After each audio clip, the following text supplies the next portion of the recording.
बच्चों, आज हम एक प्यारी सी पौराणिक कहानी सुनेंगे।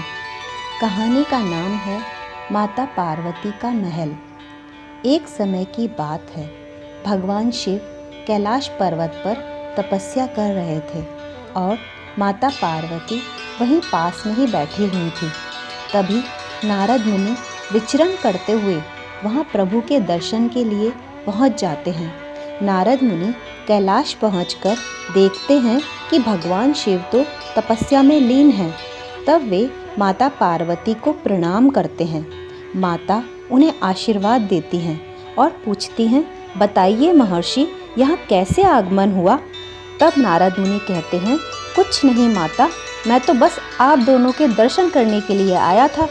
कुछ समय पश्चात नारद मुनि माता की ओर बड़े ही दुखी भाव से देखते हैं। माता पार्वती फिर से पूछती हैं, क्या बात है मुनिवर, आप इतने दुखी क्यों प्रतीत हो रहे हैं? तब पहले तो नारद मुनि बताने में आनाकानी करते रहते हैं।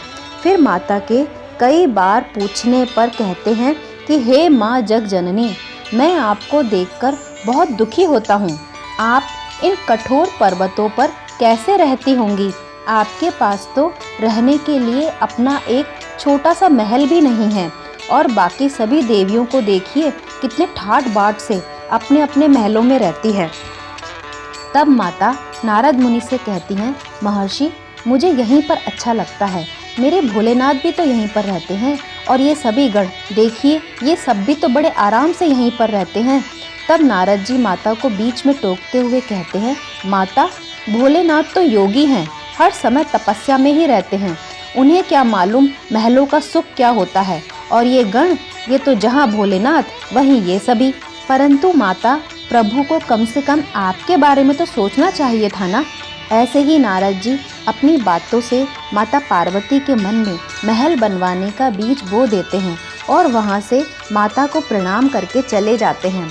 माता पार्वती नारद जी के जाने के बाद बहुत सोचती हैं, फिर विचार करती हैं कि नारद मुनि सच ही तो कह रहे थे, मैं किसी से कम थोड़े ही हूँ।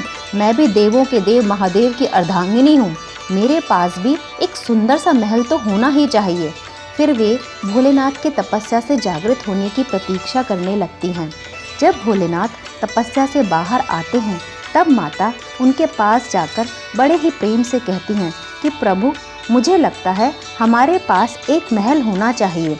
भगवान समझ जाते हैं कि नारद जी अपना काम करके जा चुके हैं। फिर भगवान शिव माता को समझाते हैं कि देवी, हम महल का क्या करेंगे? देखो, हम तो कितनी सुंदर प्रकृति से बने हुए महल में रहते हैं। भगवान हर प्रकार से माता को समझाते हैं, परंतु देवी पार्वती अपनी जिद पर अड़िग हो जाती हैं और कहती हैं कि मुझे कुछ नहीं पता, बस मुझे तो एक सुंदर सा महल बनवा दीजिए। तब शिव जी कहते हैं, देखो देवी, हमारे भाग्य में महलों में रहना नहीं लिखा है, तुम अपनी जिद छोड़ दो। परंतु माता पार्वती शिव जी की बात नहीं मानती और कहती हैं, आप तो बस महल बनवा दो, बाकी सब मैं देख लूँगी। भगवान को उनकी जिद माननी पड़ती है। फिर शिव जी कहते हैं, ठीक है देवी, जैसी तुम्हारी अभिलाषा। उसके बाद भोलेनाथ महल निर्माण के लिए विश्वकर्मा जी को बुलवाते हैं। बच्चों, आगे की कहानी अगले भाग में सुनेंगे।